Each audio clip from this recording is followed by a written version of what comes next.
The general had seen everything: wars, medals, heroes, liars, but he'd never seen that number. 3,200 meters. Confirmed kill.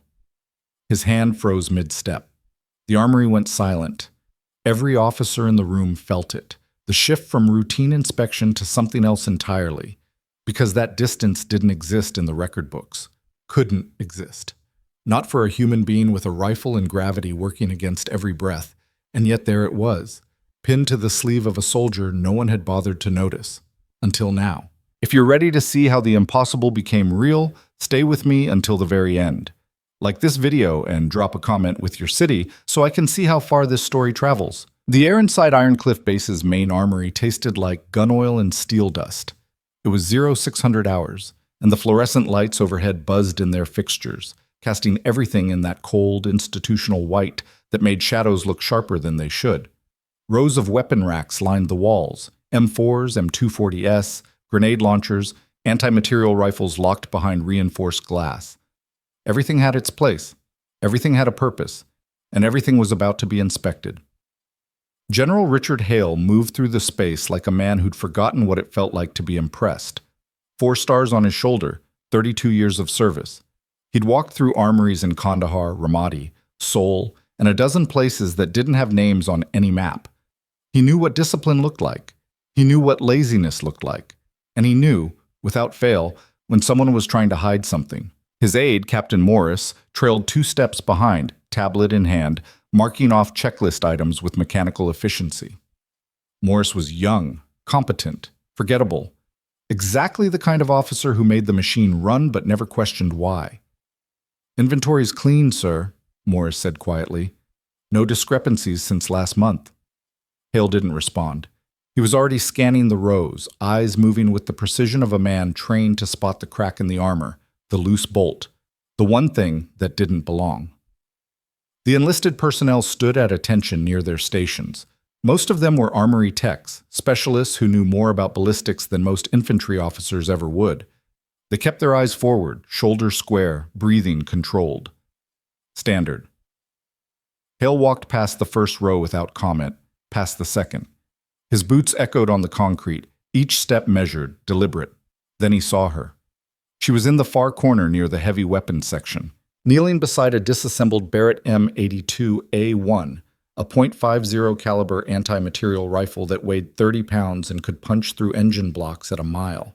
The kind of weapon that made enemy armor nervous and friendly shoulders ache. She worked quietly, methodically. Her hands moved with the kind of certainty that only came from repetition. Bolt carrier group, barrel, recoil spring. Each piece laid out on a clean mat in perfect order, no wasted motion, no hesitation. Hale barely glanced at her. Just another tech doing maintenance. Nothing unusual. He kept walking. But something nagged at him. A flicker at the edge of his awareness. The way a shadow moves wrong, or a sound doesn't quite match the environment. He stopped. Turned back. The soldier was still kneeling, now reassembling the rifle's lower receiver with a torque wrench. Her expression neutral, focused. She wore standard issue ACUS, hair pulled back in a tight bun. No makeup, no jewelry. Regulation. Unremarkable, except for the badge. It was pinned just below her unit patch, small and unassuming. Most people wouldn't have noticed it. Most people wouldn't have known what it meant. Hale noticed. He stepped closer, eyes narrowing. The badge was matte black with a single engraved line of text, 3,200 meters/confirmed. For 3 full seconds, Hale didn't breathe. He read it again. Then a third time, as if the numbers might rearrange themselves into something that made sense. 3,200 meters. That was 2 miles. Just under. The longest confirmed sniper kill in modern military history, according to every database Hale had access to, was 3,540 meters. A Canadian Special Forces operator. 2017. Iraq. It took a team of spotters, perfect conditions, and a shot that analysts still debated as part skill, part miracle. And this soldier, the staff sergeant, had a badge claiming a shot within 340 meters of that record. Hale's jaw tightened. "Soldier!" His voice cut through the room like a blade. The woman looked up. Her eyes were gray, calm. She didn't flinch, didn't straighten to attention, just met his gaze with the kind of stillness that felt deliberate. "Sir," she said. No inflection, no nervousness. Hale pointed at the badge. "Explain that." She glanced down at her sleeve, then back up at him. "It's a marksmanship achievement badge, sir. Awarded for confirmed long-range engagement." "I know what it is," Hale said, voice low and edged. "I'm asking how you have it." The room had gone silent. Every tech, every officer within earshot was now watching. Morris stood frozen, tablet still raised, stylus hovering over the screen. The woman set down her torque wrench, resting it carefully on the mat. "I earned it, sir." Hale felt his pulse kick up, not from anger, from disbelief. "That distance isn't in the training manual. It's not in the doctrine. It's barely in the realm of physics." "Respectfully, sir," she said, voice steady, "it's in the record." "Whose record?" "Mine." Silence. Hale stared at her. She stared back.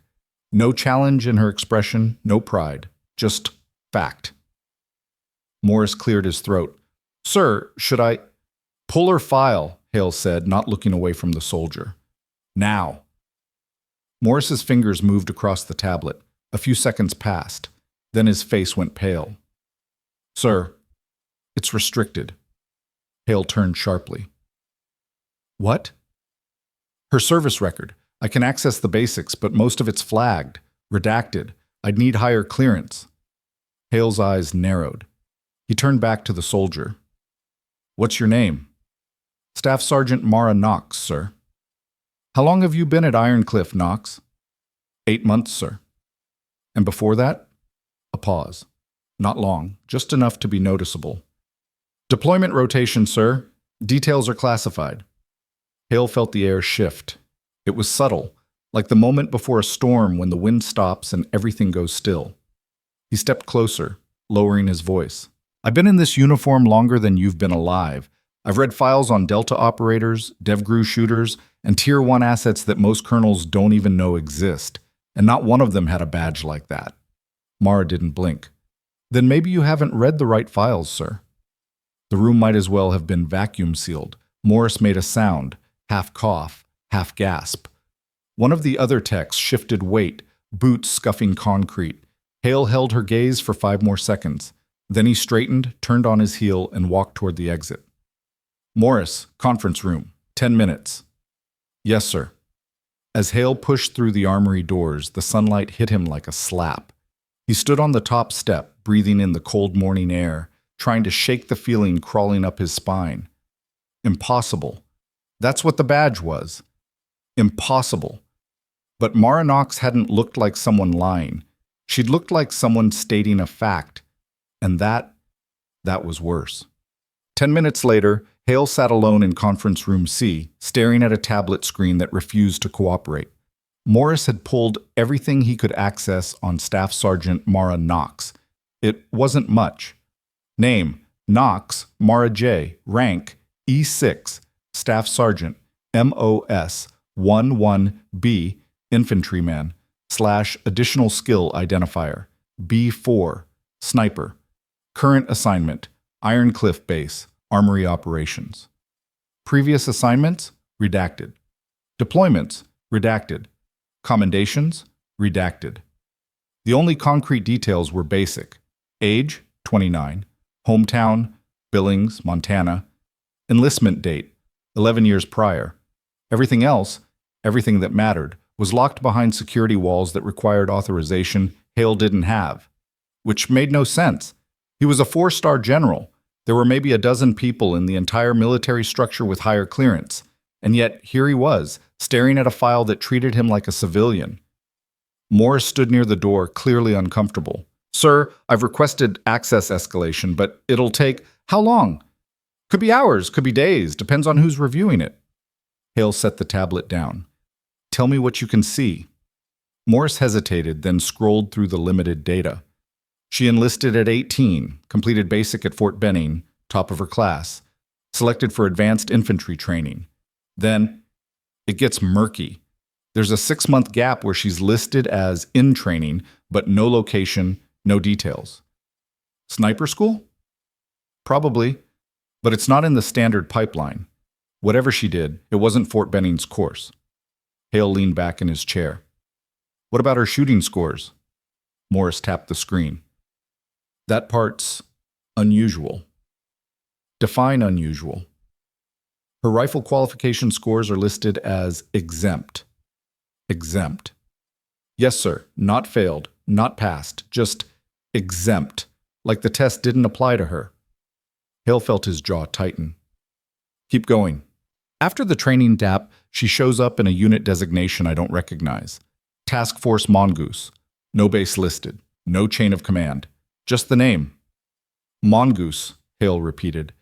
He'd heard the name before, years ago. A briefing about asymmetric operations in the Hindu Kush, off-the-books teams that handled situations too sensitive for conventional units. He'd assumed it was rumor. Morse continued. She was with them for 4 years, then reassigned here. No explanation, no transition notes, just dropped into armory duty like she's rotating off a desk job. Hale stood, pacing toward the window. Outside, the base was waking up. PT formations jogging past, vehicles moving toward the motor pool. Normal, routine. Except nothing about Mara Knox was routine. Pull the logs from the range, Hale said. I want to see her shooting records. Live fire, training, anything. Morris nodded and left. Hale stayed at the window, watching the sun climb higher, thinking about the way Mara had looked at him. No fear, no pride, just certainty. Like someone who'd already proven herself and didn't need to do it again. Odd. By 1400 hours, Hale had what he needed. The range logs were sparse. Mara Knox rarely used the training facilities. When she did, her targets were always at extreme distances. 800 meters, 1,000, 1,200, and every single shot was recorded as a hit. Not on target, not effective, just hit, center mass, every time. Hale sat in his office, reading through the data, feeling the weight of it settle into his chest. There was a knock at the door. Come. Morris entered, followed by another officer Hale didn't recognize. Older, quiet. The kind of man who looked like he'd been pulled from retirement. Sir, Morris said, this is Colonel Greer. He's from JSOC. He requested a meeting. Hale stood. Colonel? Greer nodded. General, I understand you've taken an interest in one of my former operators. Hale's eyes sharpened. Your operator? Was, Greer corrected. She's on loan to Ironcliff now. Officially listed as armory support. Unofficially, she's on standby. For what? Greer smiled faintly. For when we need someone who can do what no one else can. Hale crossed his arms.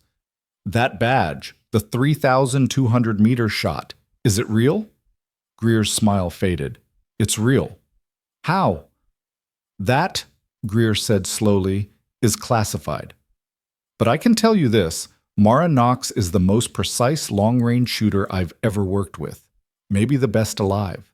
And if you're thinking about pulling her into some kind of demonstration or publicity stunt, I'd advise against it.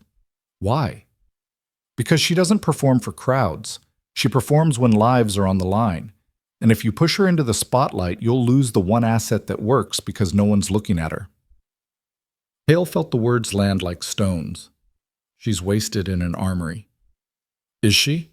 Greer tilted his head. Or is she exactly where she needs to be until the world needs her again? Silence. Greer moved toward the door, then paused. One more thing, General. The shot that earned her that badge? It wasn't a training exercise. It was a live op. High-value target, hostages involved, no air support, no backup plan, just her, a rifle, and 4 hours to calculate a shot that shouldn't have been possible. Hale's breath caught. And? One shot, one kill, 32 hostages walked out alive. Greer left. Hale stood there, staring at the empty doorway, feeling something shift in his chest. Not doubt, not disbelief. Understanding. That evening, Hale returned to the armory. It was quieter now. Most of the techs had gone to chow. Only a few remained, finishing up maintenance logs, locking down equipment. Mara was still there. Same corner, same rifle, same methodical precision. Hale approached slowly, hands behind his back. She looked up when he was 10 feet away. "General?" "Knox." He stopped a few feet from her workspace. "I spoke with Colonel Greer." She didn't react, just nodded once. "He told me about the shot." Another nod. "Why didn't you say anything?" Hale asked. "When I questioned you this morning, you could have explained, could have defended yourself." Mara set down the cleaning rod she'd been using. "Respectfully, sir, I didn't need to defend myself. The badge is real, the record is real. Whether you believed it or not didn't change that." Hale felt a flicker of something. Respect, maybe, or irritation. Hard to tell. "Most soldiers would have jumped at the chance to prove themselves," he said. "I'm not most soldiers." "No," Hale agreed quietly. "You're not." He watched her work for a moment. The rifle gleamed under the lights. Every surface clean, every component checked and rechecked. "How do you do it?" he asked. "A shot like that? 2 miles. Wind, spin drift, Coriolis effect. How do you account for all of it?" Mara looked up at him, and for the first time something shifted in her expression. Not a smile, not pride, just honesty. "You don't rush," she said. "You don't guess. You calculate, you wait, and when the moment comes, you trust the work you did before you pulled the trigger." Hale nodded slowly. "And if you miss?" "Then someone dies who didn't have to." The weight of that statement hung in the air. Hale turned to leave, then stopped.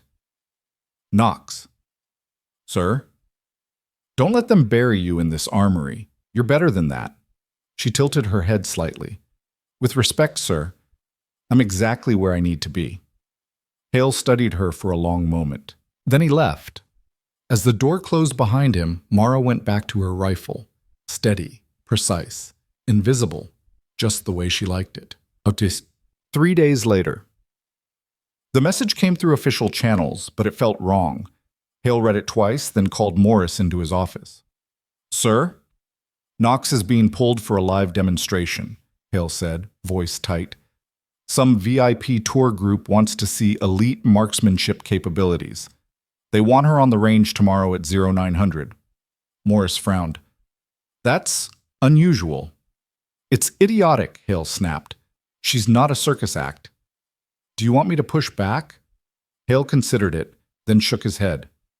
"No. Let it happen." Morris blinked. "Sir?" "If they want to see what she can do, let them see it. Maybe then they'll understand why we don't parade her around like a trophy." Morris left, still looking confused. Hale leaned back in his chair, staring at the ceiling. He had a feeling tomorrow was going to be interesting. The next morning, Ironcliff's extended range facility stretched 3 miles into the desert. Flags marked every 100 meters. Berms rose and fell like frozen waves. At the far end, barely visible even with optics, sat a series of steel targets, human-shaped silhouettes designed to simulate real engagement scenarios. The VIP group arrived at 0845. Congressmen, defense contractors, a few journalists with cameras. They clustered behind the observation platform, talking in low voices, sipping coffee from thermoses. Hale stood off to the side, arms crossed, watching. Mara arrived at 0855, carrying her rifle case. She wore her standard ACUS, hair pulled back, expression neutral. No fanfare, no acknowledgement of the crowd. She set the case down, opened it, and began assembling her rifle with the same calm efficiency Hale had seen in the armory. One of the congressmen leaned toward Hale. "Is she the one?" "She is." "She doesn't look like much." Hale didn't respond. The range officer, a master sergeant with 30 years of experience, stepped forward. "Sergeant Knox, you're cleared for demonstration fire. Targets at 800, 1,000, and 1,200 meters. Wind is 3 knots northwest. Barometric pressure stable. You have the range." Mara nodded. "Understood." She moved to the shooting platform, settled into a prone position, and adjusted her scope. The rifle looked massive against her frame, but she handled it like it weighed nothing. Hale watched her breathing slow. Watched her stillness spread through her body like ice. Minutes passed. The VIPs shifted, uncomfortable. One of them whispered something. Another checked his watch. Then, boom! The rifle's report cracked through the valley like thunder. The recoil kicked dirt into the air. Mara absorbed it, didn't move. "Stand by," the range officer said, binoculars raised. 3 seconds. "Impact, 800 meters, center mass." Polite applause from the VIPs. One of the contractors nodded approvingly. Hale didn't react. Mara cycled the bolt, chambered another round, and settled back into position. Another minute of stillness. Boom. "Impact, 1,000 meters, center mass." More applause. A few impressed murmurs. Mara didn't acknowledge them. She was already adjusting her scope, recalculating, breathing in rhythm with the wind. This time, she waited longer. 5 minutes. The VIPs started to fidget. One of the journalists whispered to his cameraman. Hale's jaw tightened. "Wait for it." Boom! The shot felt different, louder, heavier. The valley swallowed the sound. Everyone leaned forward. The range officer raised his binoculars, frowned, adjusted the focus. Then his voice came through, flat and disbelieving. "Impact, 1,200 meters, dead center, within 2 inches of the kill zone." Silence. Then someone started clapping. Others joined in, hesitant at first, then louder. Mara stood, ejected the spent casing, and began breaking down her rifle. One of the congressmen approached Hale. "That was impressive, General. Truly. But I thought we'd see something closer to her record. The 3,200-meter shot." Hale turned to him, expression hard. "You just did." "I'm sorry?" "She fired at 1,200 meters because that's what the range allows.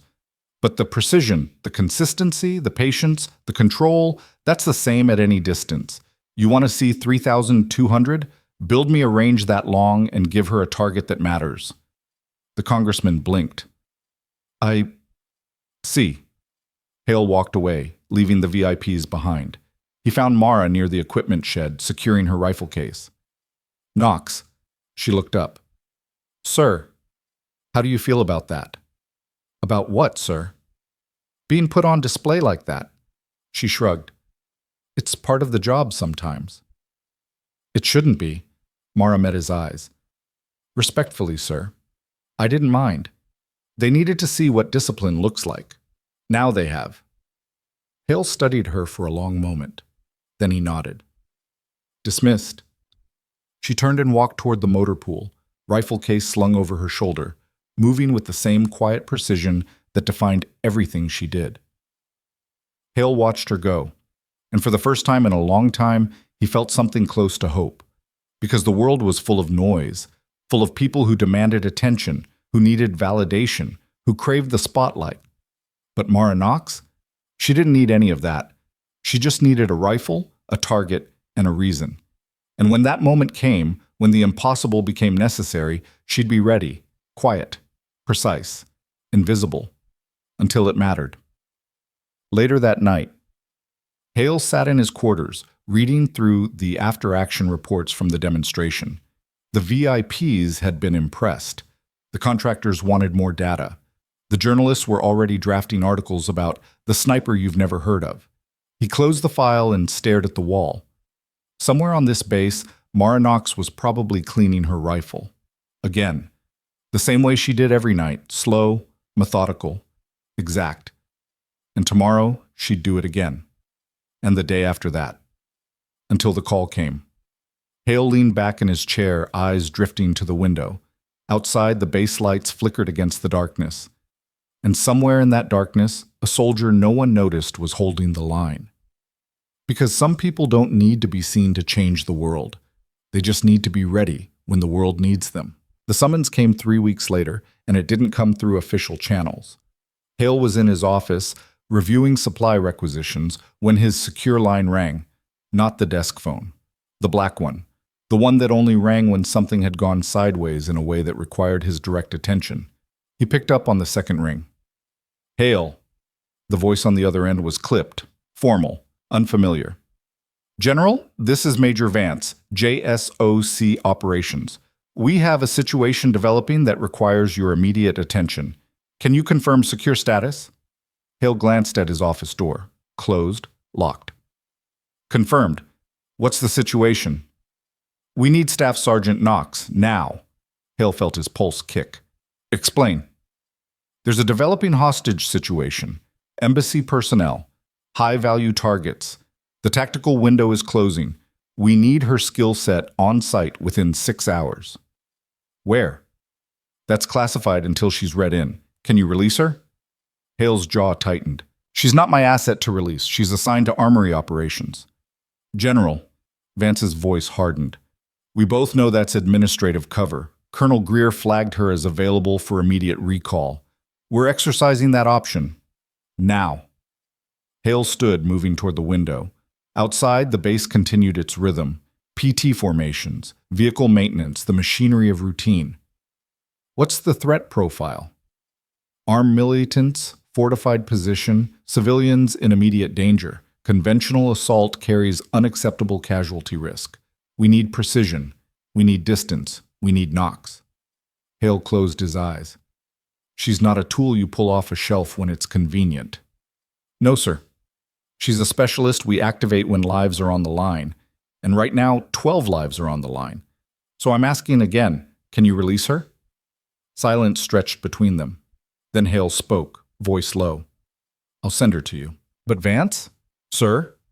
You bring her back in one piece, or you answer to me personally? Understood, General. The line went dead. Hale stood there for a moment, staring at the phone, feeling the weight of what he'd just authorized settle into his chest. Then he grabbed his cover and headed for the door. He found Mara exactly where he expected, in the armory, cleaning her rifle. She looked up when he entered, reading his expression in the span of a heartbeat. Her hands stilled on the cleaning rod. Sir? Pack your gear, Hale said. Your wheel's up in 90 minutes. Mara didn't ask questions, didn't hesitate. She just nodded once and began securing her weapon with quick, practiced movements. Duration? Unknown. Could be days, could be hours. ROE. You'll be briefed en route. She stood, slinging her rifle case over one shoulder, grabbing her go-bag with the other hand. Her face remained neutral, but Hale caught something in her eyes. Not fear, not excitement. Focus. The kind that came when the stakes were real and the margin for error was zero. Knox. She stopped at the door, looking back. Hale wanted to say something, wanted to tell her to be careful, to come back safe, to remember that she was more than just a trigger pull. But the words didn't come, because Mara Knox didn't need reassurance. She needed trust. Make it count, he said instead. She held his gaze for 1 second. Then she was gone. Hale stood alone in the armory, listening to the echo of her boots fade down the corridor, and felt the silence close in around him like water. The briefing happened on a C-130 somewhere over the Atlantic. Mara sat in the cargo bay, surrounded by tactical maps, satellite imagery, and 3 officers who looked like they hadn't slept in days.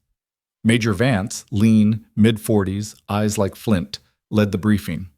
Beside him sat Captain Reyes, a logistics officer with a tablet full of real-time intelligence feeds, and Lieutenant Samuels, a young forward observer who kept glancing at Mara like she was a myth come to life. Vance didn't waste time. 12 hours ago, the U.S. Embassy in Karzan was breached by an armed militant group calling themselves the Red Crescent Brigade. They've taken 16 hostages, including our ambassador, 2 CIA officers, and 11 local staff. He tapped the tablet, and an aerial view of the embassy compound appeared on the screen mounted to the cargo bay wall. The building sat on a hill overlooking the city, surrounded by high walls, guard towers, and a single access road that snaked up from the valley below. The militants are dug in, Vance continued. They've barricaded the main building, mined the access road, and positioned shooters in the guard towers. Any conventional assault will result in mass casualties, theirs and ours. Mara studied the image, eyes tracing the angles, the sightlines, the dead zones. What's their demand? Release of 30 prisoners currently held in government custody. Deadline is 36 hours from now. After that, they start executing hostages. 1 every hour. Samuel shifted uncomfortably. We've tried negotiation. They're not interested. Mara's gaze didn't leave the screen. Air support? Ruled out, Vance said. Too much collateral risk. The hostages are scattered throughout the building. 1 bad strike and we lose them all. Ground assault? Same problem. The approach is a kill zone. We'd lose half our team before we reach the gate. Mara leaned forward, studying the terrain. So you need someone who can neutralize the leadership without triggering a bloodbath. Exactly. Vance's eyes locked onto hers. We've identified the commander, a man named Tariq al-Hazm, former military, smart, ruthless. He's coordinating everything from the embassy's secure conference room on the 3rd floor. If he goes down, the command structure collapses. His lieutenants will panic, and our QRF can move in during the confusion. Where's the conference room? Reyes pulled up another image, this one a floor plan. Northeast corner, 3rd floor, windows facing the valley. Mara's eyes traced the distance from the embassy to the surrounding ridgelines. Range? Vance's expression hardened. 2,800 meters, give or take. The cargo bay went silent, except for the drone of the engines. Samuels broke first. That's almost 2 miles. Mara didn't react. Yeah. She just kept studying the terrain, calculating wind patterns, elevation changes, thermal layers. What's the weather forecast? Reyes checked his tablet. Variable winds gusting up to 15 knots, temperature drop after sunset, humidity climbing. Time of engagement. Your call, Vance said, but the deadline is ticking. The longer we wait, the more volatile the situation becomes. Mara sat back, eyes still on the map. Her mind was already working through the variables, ballistics, atmospherics, human factors, 2,800 meters in variable wind, through urban thermals, with hostages' lives hanging in the balance. It was the kind of shot most snipers wouldn't even attempt. She looked up at Vance. I'll need a spotter, someone who knows the terrain. Samuels will be your forward observer. He's worked the region for 6 months. Mara glanced at the lieutenant. He looked young, too young, but his eyes were steady, and he didn't flinch under her gaze. That was something. Rules of engagement? She asked. Positive ID on al-Hazm. Confirm he's isolated. 1 shot, clean kill, no room for error. Mara nodded slowly. And if I miss? Vance's face was stone. Then 16 people die, and we go home with body bags instead of heroes. The weight of that statement settled into the cargo bay like a physical presence. Mara stood, slinging her rifle case over her shoulder. When do we insert? Wheels down in 4 hours. You'll have until dawn to set up. First light is your window. She turned toward the rear of the aircraft, then stopped. Major? Yes? If this goes wrong, make sure they know it wasn't because I didn't try. Vance's expression softened, just slightly. It won't go wrong, Sergeant. That's why you're here. Mara didn't respond. She just moved toward the rear of the plane, settling into a jump seat, closing her eyes. Samuels watched her, then leaned toward Reyes. Is she always this calm? Reyes didn't look up from his tablet. She's not calm, Lieutenant. She's working. The shot's already happening in her head. She's just waiting for reality to catch up. Done. They landed at a forward operating base just after midnight. The air was dry, tasted like dust and diesel. The FOB was small. 20 personnel, mostly logistics and intelligence. No one asked questions. No one made eye contact. They knew what Mara was here to do, and they knew better than to distract her. Samuels met her at the Humvee, carrying a pack loaded with spotting equipment, rangefinders, and communication gear. He looked nervous but focused. We've got a hide site prepped, he said as they climbed in. Ridgeline overlooking the valley. Good concealment. Clean sightline to the embassy. Mara nodded, checking her rifle for the 3rd time since landing. Everything was in order. Barrel clean. Optics zeroed. Ammunition loaded. 50 BMG, hand-selected rounds with consistent weight and powder charge. The drive took 40 minutes, winding through narrow roads and abandoned villages. The headlights cut through the darkness like knives, illuminating crumbling walls and empty windows. This was contested territory. Government forces controlled the roads, but the hills belonged to whoever was willing to die for them. They reached the insertion point just before 0200. Mara and Samuels dismounted, moving on foot through the rocky terrain, climbing steadily toward the ridgeline. The night was cold, silent, the kind of silence that pressed against your ears and made you hyper-aware of every breath, every footstep. They reached the hide site 40 minutes later, a shallow depression behind a rock outcropping, camouflaged with netting and natural vegetation. From here, The valley spread out below them like a map. And in the distance, lit by floodlights and surrounded by walls, sat the embassy. Mara settled into position, assembling her rifle with quiet efficiency. Samuel set up the spotting scope, adjusting the tripod, checking the angles. "Range is 2,820 meters, he said quietly. "Wind from the northwest, 8 to 12 knots. Barometric pressure 30.1 and dropping." Mara didn't respond. She was already looking through her scope, studying the embassy windows, searching for movement, for patterns, for the one piece of information that would make the impossible possible. Hours passed. The sky began to lighten, shifting from black to deep blue to gray. The city below stirred, distant sounds of traffic, voices, the call to prayer echoing from a nearby minaret. Samuel shifted beside her. "How long do we wait?" "Until the shot presents itself," Mara said, voice barely above a whisper. "And if it doesn't?" "Then we wait longer." Samuel's fell silent. Mara's breathing slowed, her heartbeat steadied. She let the world narrow to the view through her scope, the embassy, the windows, the angles of light and shadow. At 0627, movement. 3rd floor, northeast corner. A figure stepped into view behind a window, backlit by interior lights. Tall, broad-shouldered, holding something, a phone, maybe, or a radio. Samuels leaned into his spotting scope. Possible target, confirm identity. Mara adjusted her scope, increasing magnification. The figure turned, and for a moment she saw his face clearly. Dark beard, scar along the left cheek, eyes scanning the room with the kind of authority that came from command. "That's him," Samuels whispered. "That's Al-Hazm." Mara's pulse didn't change. She was already calculating. Wind speed, elevation, temperature. The bullet would drop nearly 30 feet over that distance. It would drift left in the crosswind. It would slow as it traveled, losing energy, losing stability. She had one chance. Samuels's voice came through, steady now. "Wind holding at 10 knots, pressure stable, clear line of sight." Mara exhaled slowly, letting half her breath out, holding the rest.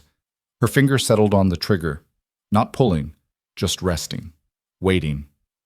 Al-Hazm moved to the window, looking out over the valley. He was saying something to someone behind him, gesturing, explaining, confident, untouchable. He had no idea death was watching him from 2 miles away. Mara felt the moment arrive. Not a thought, not a decision, just recognition. The wind calmed, the light steadied. Everything aligned. She pulled the trigger, the rifle roared. Recoil slammed into her shoulder. The muzzle blast kicked dust into the air. The sound echoed across the valley, rolling like thunder. Samuels counted under his breath. 3, 4, 5. Through the scope, Mara watched. The bullet traveled at 2,800 feet per second, but over this distance, it felt like slow motion. The world held its breath. Then, the window shattered. Al-Hazm's head snapped back. His body dropped out of view. Samuels gasped. "Hit! Confirmed hit! Target down!" Mara cycled the bolt, chambering another round, but she didn't fire. She just watched, waiting. Inside the embassy, chaos erupted. Figures moved past the windows. Shouting echoed faintly across the valley. The command structure was collapsing, just like Vance had predicted. Samuels grabbed his radio. "Command, this is Overwatch. Target neutralized. Repeat, target neutralized. QRF is clear to advance." The response was immediate. "Copy Overwatch. QRF moving now. Stand by for confirmation." Mara lowered her rifle, exhaling fully for the first time in what felt like hours. Her hands were steady, her breathing controlled, but inside something unclenched, just slightly. Samuels looked at her, eyes wide. I've never seen anything like that." Mara didn't respond. She was already breaking down her rifle, packing her gear, preparing to move. Because the shot was just the beginning. Now they had to get out. The extraction was supposed to be clean. They moved down the ridgeline, retracing their route, aiming for the insertion point where the Humvee waited. The sun was rising now, painting the valley in shades of gold and amber. Beautiful, if you ignored the gunfire echoing from the embassy as the QRF breached the compound. Samuels led the way, checking his GPS, keeping them on course. Mara followed, rifle slung, eyes scanning the terrain for movement, for threats, for anything that didn't belong. They were halfway to the vehicle when Samuels stopped. "Contact," he whispered, dropping to one knee. Mara crouched beside him, following his gaze. 3 figures. Maybe 400 meters out, moving parallel to their position. Armed. Militia, probably. Local fighters attracted by the sound of the shot, coming to investigate. Samuels keyed his radio. "Command, we've got possible hostiles on our route. Request immediate extraction." Static. Then a voice. Tense. "Negative, Overwatch. QRF is engaged. All air assets committed. You're on your own for the next 30 minutes. Samuels cursed under his breath. Mara watched the figures move closer. They hadn't spotted them yet, but they would. The terrain offered limited cover, and the sun was climbing fast, eliminating shadows. "We can't wait," she said quietly. "What do you want to do?" Mara studied the angles, the distances, the timing. "We move fast, stay low. If they engage, we suppress and displace. And if they have support, then we improvise." Samuel swallowed hard, then nodded. "Lead the way." They moved, low and fast, using the rocks and scrub for cover, putting distance between themselves and the approaching fighters. Mara's breathing stayed controlled, her movements fluid. This wasn't her specialty. Close quarters evasion required different skills than long-range precision, but she'd been trained for it, drilled for it, and she'd survived worse.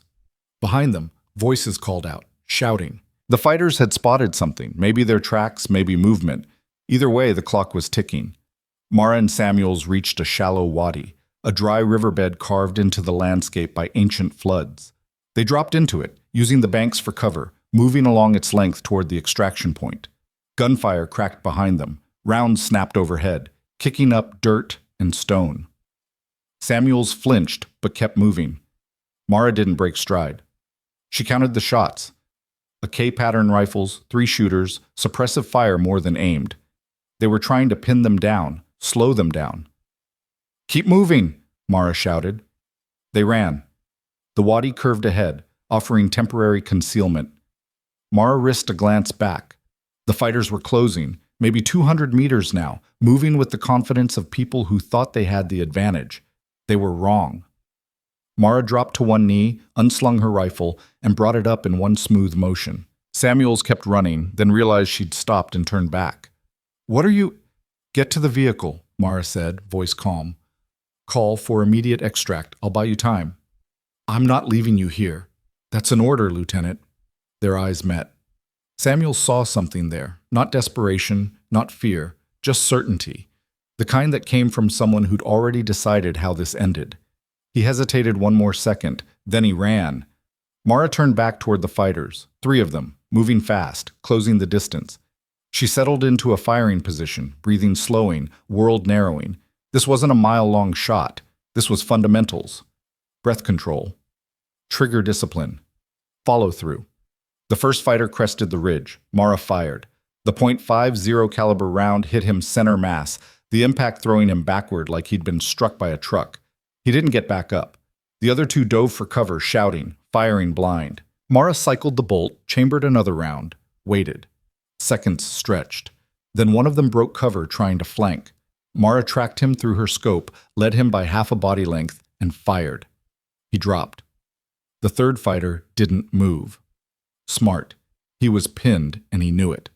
Mara keyed her radio. "Samuel's status?" "At the vehicle. Extraction inbound. ET. Oh, 10 minutes.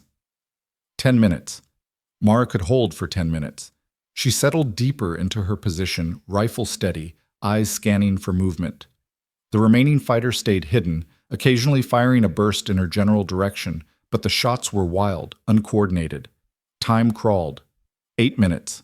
6. Then she heard it, the distant thrum of rotor blades. The extraction bird coming in fast and low. Mara fired one more suppressive round toward the fighter's position, then stood and ran.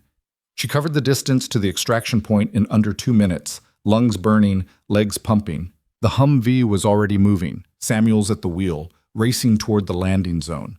The helicopter touched down in a cloud of dust and noise.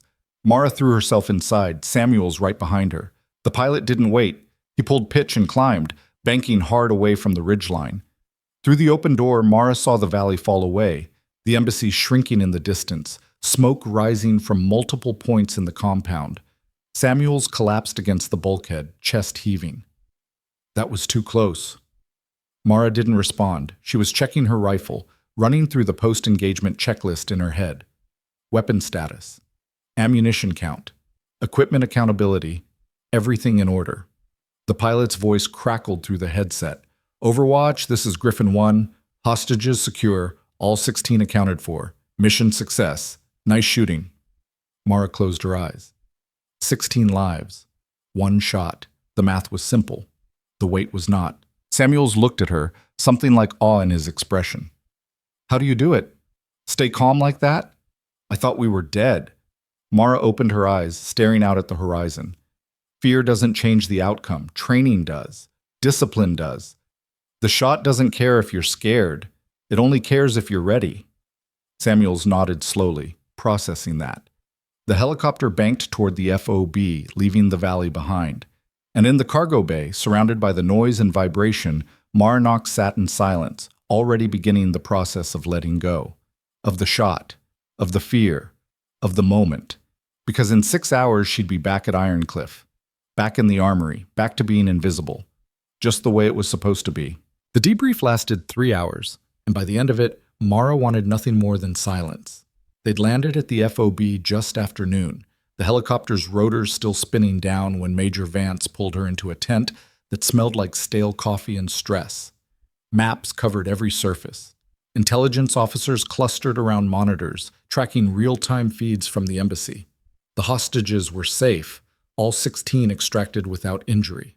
Al-Hazm's body had been confirmed. The Red Crescent Brigade had scattered into the hills, leaderless and broken. Mission success. But Vance wanted details. Every variable, every calculation, every breath she'd taken before pulling that trigger. Mara gave him what he needed: wind speed, barometric pressure, holdover, lead time. The technical language of death delivered from 2 miles away. She spoke without emotion, without pride, just reciting facts the way someone might read from a maintenance manual. When it was over, Vance leaned back in his chair, studying her with an expression caught somewhere between respect and something else. Something heavier. "Sergeant," he said quietly, "what you did today, most snipers go their entire careers without taking a shot like that. You made it look routine." Mara didn't respond. Vance continued. "Command wants to recognize this, publicly. There's talk of a commendation, maybe more." "No." The word came out flat, final. Vance blinked. "Sergeant, respectfully, sir, no. I did my job. The hostages are safe. That's the only recognition that matters." Vance studied her for a long moment, then nodded slowly. "All right, but this stays in your file. When they write the history books, your name will be in them whether you like it or not."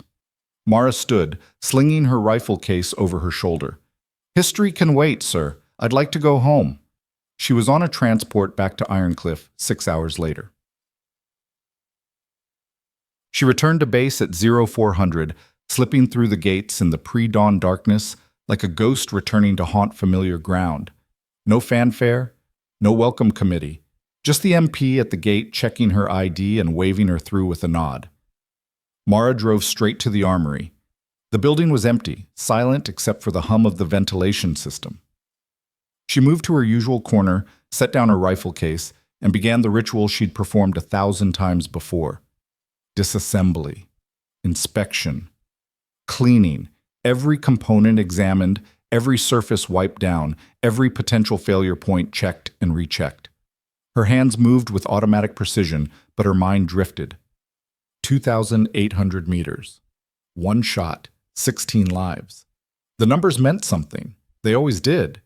But the weight of them, the knowledge that hesitation would have meant body bags instead of reunion videos, that weight never got lighter. It just became familiar. She was halfway through reassembling the bolt carrier group when she heard footsteps. General Hale appeared in the doorway, uniform wrinkled, eyes shadowed with exhaustion. He looked like he'd been awake for days. Knox. She looked up but didn't stand.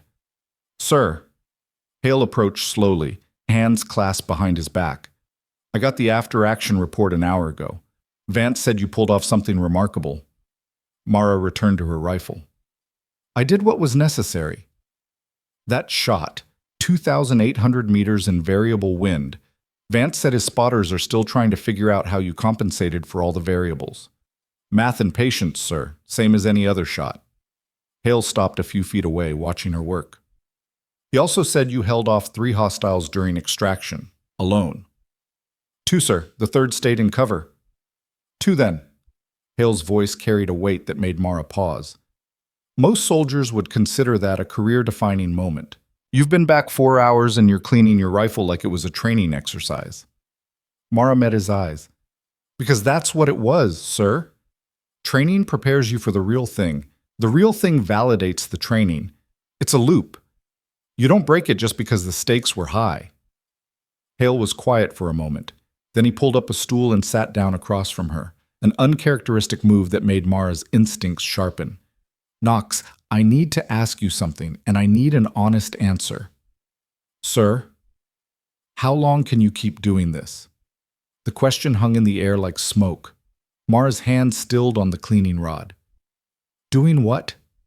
This, Hale gestured around the armory, hiding in plain sight, waiting for the call, going from invisible to indispensable and back again. How long before it breaks you?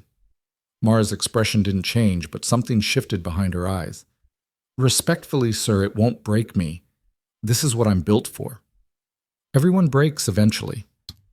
Then I haven't reached eventually yet. Hale leaned forward. I've seen your psych evals, the redacted ones. I had to call in 3 favors just to get a glimpse. You know what they said? Mara didn't answer.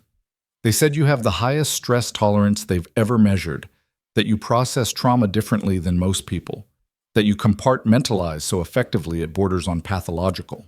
He paused. But they also said that kind of control comes with a cost, and sooner or later the bill comes due. Mara set down the cleaning rod, her movements deliberate, controlled. General, with respect, I appreciate your concern, but I'm fine. I've always been fine. And I'll continue to be fine as long as I'm allowed to do my job without being psychoanalyzed every time I come back from one. Hale studied her for a long moment. Then he stood, nodding slowly. All right, Sergeant, but if that changes, if you ever need to talk or need help or just need someone to listen, my door is open. Understood, sir. Hale turned to leave, then stopped. One more thing. Command is considering reassigning you. They think you're wasted in armory operations. Mara's jaw tightened almost imperceptibly. Where? Training cadre. Advanced sniper school. They want you teaching the next generation. For the first time since returning, Mara felt something close to anger flicker in her chest. I don't want to teach, sir. I know, that's why I told them no. Mara looked up, surprised. Hale's expression was unreadable. You're exactly where you need to be, Knox. Not because you're hiding, but because when the call comes, and it will come again, you need to be ready.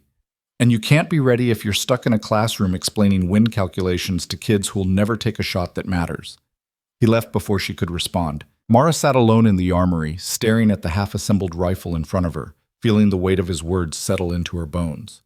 She resumed cleaning, slowly, methodically, exactly the way she always did, because routine was armor, and armor kept you alive. 3 days later, the base exploded with news. A congressional delegation was coming. Senators, Defense Committee members, military brass from D.C.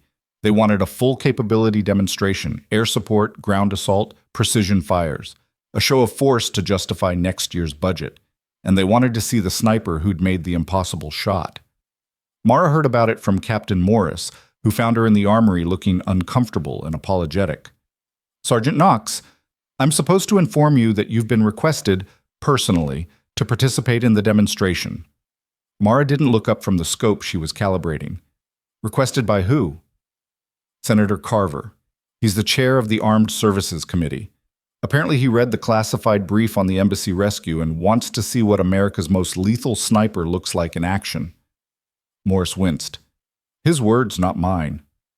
Tell him no. Morris shifted his weight. I can't do that, Sergeant. This came down from the Secretary of Defense's office. It's not optional. Mara set down the scope, her movements careful, controlled. Captain, I'm not a performer. I don't shoot for applause. I understand that, but this is bigger than either of us. They're talking about funding for the next generation of sniper systems. Your demonstration could secure resources that save lives down the line. Mara's eyes hardened. Or it turns me into a circus act and undermines everything I've worked for. Morris had no answer for that. She stood, grabbing her rifle case. When? Tomorrow, 1400 hours, extended range. Mara walked past him without another word, leaving Morris standing alone in the armory, looking like he'd just delivered a death sentence. That night, Mara didn't sleep. She lay in her bunk, staring at the ceiling, listening to the sounds of the base settling into its nocturnal rhythm. Distant voices, vehicle engines, the periodic crack of the perimeter fence swaying in the wind. Her mind ran through scenarios. The demonstration, the scrutiny, the inevitable questions about classified operations she couldn't discuss. The pressure to perform on demand, as if precision were a switch she could flip instead of a discipline she'd spent 11 years cultivating. She hated it, but she also understood it. The military ran on politics as much as it ran on bullets, and sometimes soldiers had to be symbols whether they wanted to be or not. At 0500, she gave up on sleep and went to the range. The facility was empty, bathed in the gray light of pre-dawn. Mara moved through her preparation ritual, rifle assembly, ammunition check, range calculation. She set up targets at 1,000 meters, 1,500, and 2,000. Then she settled into position and began shooting. Each shot was a meditation. Breath in, breath out. Trigger press. Follow through. The rifle's recoil became a heartbeat, steady and reassuring.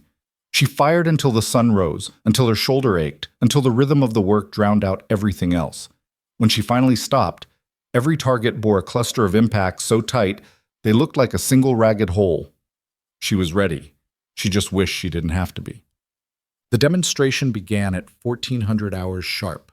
The VIP platform was packed.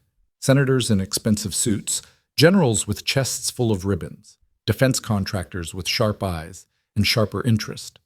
Cameras lined the observation deck. Journalists scribbled notes. Someone had even set up a large monitor to display the downrange feed in real time. Mara arrived in her ACS, rifle case in hand, expression neutral. She ignored the stares, the whispers, the way Senator Carver leaned over to his aide and said something that made them both smile. General Hale was there, standing off to the side, arms crossed. Their eyes met briefly. He nodded once. She returned it. The range officer, the same master sergeant from the last demonstration, stepped forward with a microphone. Ladies and gentlemen, today you'll witness a live-fire demonstration of advanced long-range marksmanship. Staff Sergeant Mara Knox will engage targets at extended distances using a Barrett M82A1 anti-material rifle. Safety protocols are in effect. Please remain behind the yellow line at all times. Polite applause. Mara moved to the firing platform, ignoring the noise. She set down her case, opened it, and began assembling her rifle with the same methodical precision she used whether anyone was watching or not. Senator Carver's voice cut through the murmur. Sergeant Knox, can you tell us what makes you qualified for this kind of shooting? Mara didn't look up. Training, sir? Experience? Discipline? I understand you recently completed a mission with a confirmed kill at nearly 3,000 meters. Is that accurate? Mara's hands paused for a fraction of a second. Then she continued working. I can't discuss classified operations, sir. Carver smiled, the kind politicians used when they'd already decided how the conversation would end. Of course, but hypothetically, could you make a shot like that here, today? The platform went silent. Mara finished attaching her scope, then stood, turning to face the senator directly. Hypothetically, sir, if the target, conditions, and tactical necessity aligned, yes. Then let's see it. Mara's eyes narrowed. Sir? Carver gestured toward the range. Our furthest target is what, 2,000 meters? Let's make it interesting. Double it. The range officer stepped forward quickly. Senator, We don't have targets set beyond 2,500 meters. The range doesn't extend. Then put one there, Carver said, still smiling. Use a vehicle, a barrel, anything. I want to see if the reports are exaggerated or if we've actually got something worth the investment. Mara felt every eye on the platform turn toward her. She could see the calculation in their faces. This was a test, not of skill, but of obedience, of willingness to perform when ordered. Hale's voice cut through the tension. Senator, that's an unreasonable request. Environmental conditions aren't controlled. We haven't had time to survey the extended range for safety. General Hale, Carver interrupted smoothly, I appreciate your concern, but we're here to see what our military is capable of. If Sergeant Knox can't deliver under pressure, I need to know that before we allocate billions to programs based on her supposed capabilities.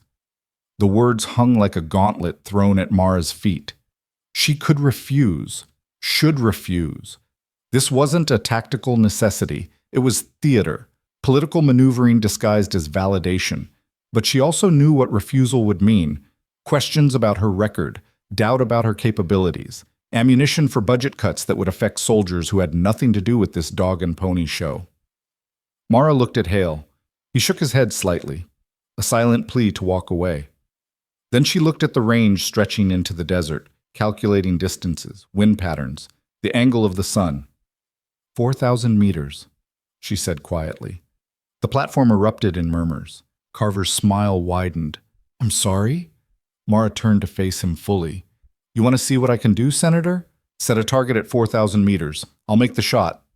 The range officer's face went pale. Sergeant, that's almost 2.5 miles. No one's ever made a shot like that in a training environment. The variables alone— I'm aware of the variables, Sergeant Major, Mara said, her voice calm but edged with something sharp. Set the target. I'll handle the rest. Carver's expression shifted, surprise giving way to something like eagerness. You're serious? I don't make jokes about my job, sir. For a moment, no one moved. Then Carver nodded to his aide. Make it happen. It took 90 minutes to set up the shot. A maintenance truck drove a decommissioned Humvee out to the 4,000-meter mark, positioning it broadside to the firing platform. They painted a 2-foot square on the door in bright orange. Then they retreated, leaving the vehicle alone in the desert heat. Through her scope, the Humvee looked like a toy, a speck of color against sand and rock. Mara lay prone on the platform, rifle settled, breathing controlled. Around her, the VIPs had gone silent. Even the journalists had stopped taking notes. Everyone understood they were about to witness something that defied conventional wisdom, or watch a very public failure. Samuels, who'd been pulled from the FOB specifically for this, lay beside her with the spotting scope. His voice was low, meant only for her. Mara, you don't have to do this. Carver's playing games. Walk away. Can't, she said quietly. Not anymore. Why? Because if I walk away, they'll say I couldn't do it. And the next time someone's life depends on a shot everyone says is impossible, they won't call. They'll assume it can't be done. Samuels was quiet for a moment. Then he settled into his scope. All right. Wind is variable. 8 to 15 knots from the west, temperature 94 degrees, humidity 12%. Mirage is heavy, heat distortion will affect the sight picture. Mara adjusted her scope, compensating for elevation. The bullet would drop nearly 80 feet over this distance. The flight time would be almost 6 seconds. The Earth's rotation would pull the round right. The wind would push it left. And all of it had to be calculated, accounted for, trusted. Range confirmed at 4,012 meters, Samuels said. Target is stable. Mara's breathing slowed. Her heartbeat settled into the rhythm she'd trained for years to achieve. The world narrowed to the view through her scope, the orange square, wavering in the heat, impossibly small, impossibly far. She waited. Minutes passed. The VIPs shifted uncomfortably. Someone coughed. A camera clicked. Mara ignored it all. She was searching for the moment, the alignment, the instant when wind, temperature, trajectory, and opportunity converged into a window so narrow that hesitation meant failure. 10 minutes, 15. Senator Carver's voice drifted across the platform. How much longer is this going to... Mara fired. The rifle's thunder shattered the desert silence. Recoil slammed through her body. The muzzle blast kicked up a cloud of dust that obscured everything. Then, stillness. Samuels counted under his breath, tracking the bullet's flight. 3, 4, 5, 6. Everyone on the platform held their breath. Impact! The word came through the radio from the observers at the target. Confirmed impact. Downrange team reporting hit on target. Repeat. Hit on target. The platform erupted. Gasps, shouts. Someone started clapping, and then everyone was clapping, the sound building like a wave. Through the spotting scope's monitor feed, the orange square was visible, and in its center, a ragged hole where the .50 caliber round had punched through steel and kept going. 4,012 meters. One shot. Dead center. Senator Carver stood frozen, mouth slightly open, staring at the monitor like it had betrayed him. Hale's expression was unreadable, somewhere between pride and concern. And Mara just lay there, breathing slowly, staring through her scope at the target she'd just hit, feeling nothing but emptiness. Because the shot didn't matter. The applause didn't matter. What mattered was that she'd just proven something she'd spent years trying to keep quiet. She wasn't just good. She was singular. And now everyone knew it. The aftermath was chaos. Journalists swarmed. Questions flew like shrapnel. Defense contractors pulled Hale aside, talking about contracts and capabilities and funding. Senator Carver recovered quickly, pivoting from skepticism to championing, already drafting talking points about American military excellence. Mara packed her rifle in silence, ignoring the commotion, focusing on the mechanical ritual of disassembly and storage. Samuels appeared beside her, eyes still wide. That was... Mara, I don't even have words. She didn't respond. 4,000 meters in training conditions. Do you understand what you just did? You just rewrote the record books. I proved a point, Mara said quietly. That's all. That's all? Samuels laughed, slightly hysterical. You just... Lieutenant. Mara's voice cut through his excitement like a blade. It was a shot, in controlled conditions, with time to prepare. It means nothing compared to the real thing. Samuels fell silent.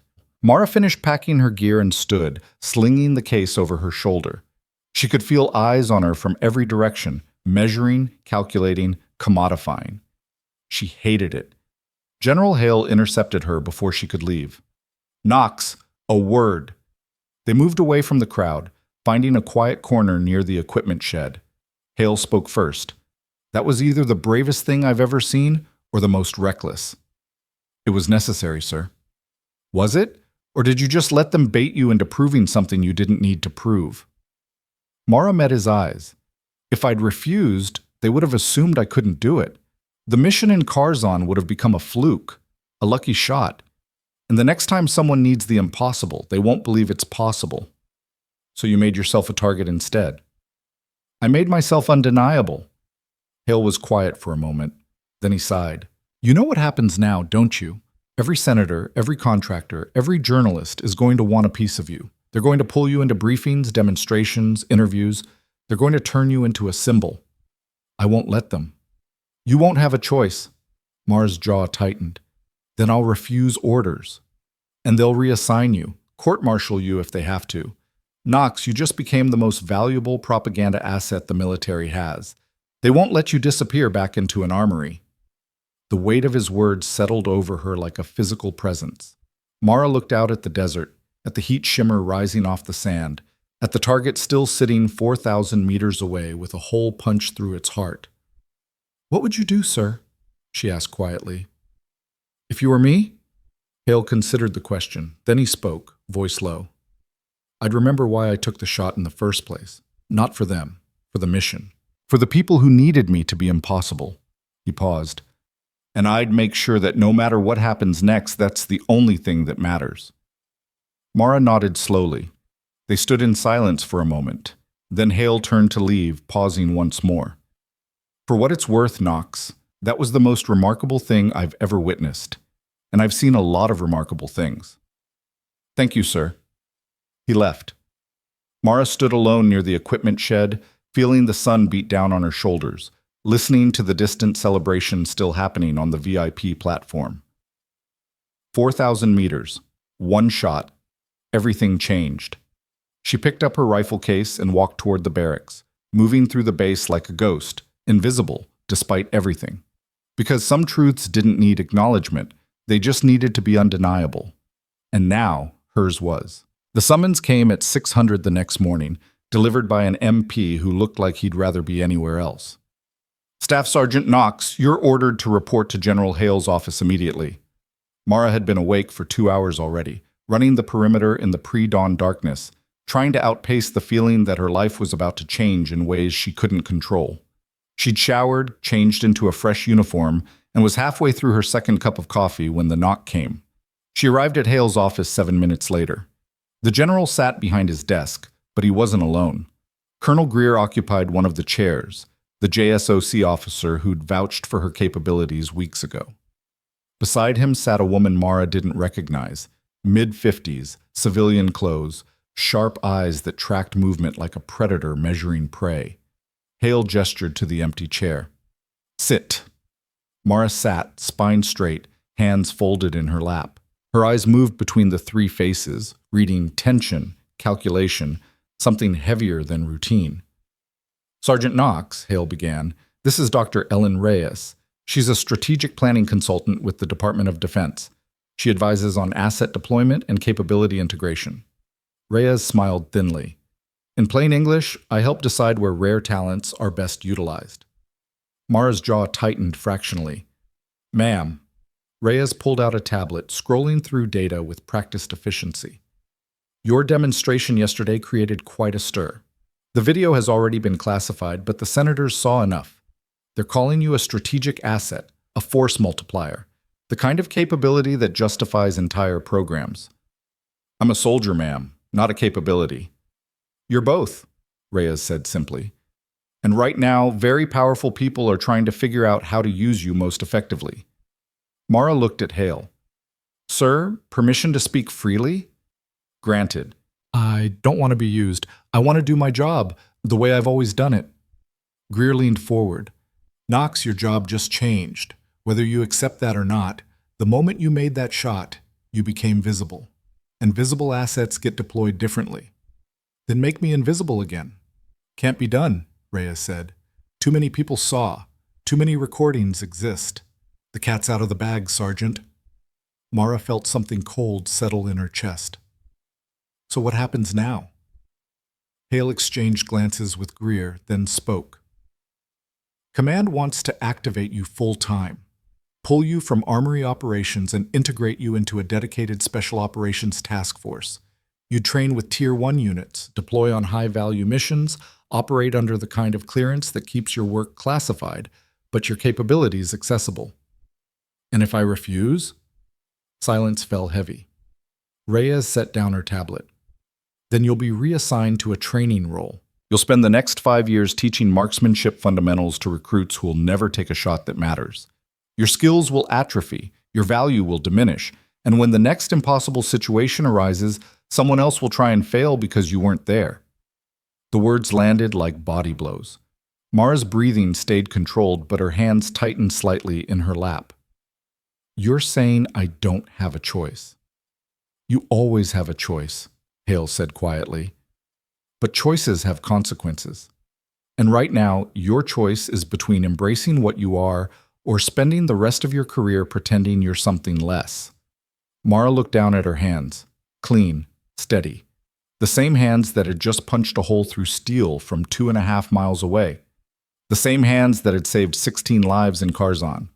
The same hands that reassembled her rifle every night with meditative precision. How long do I have to decide? She asked.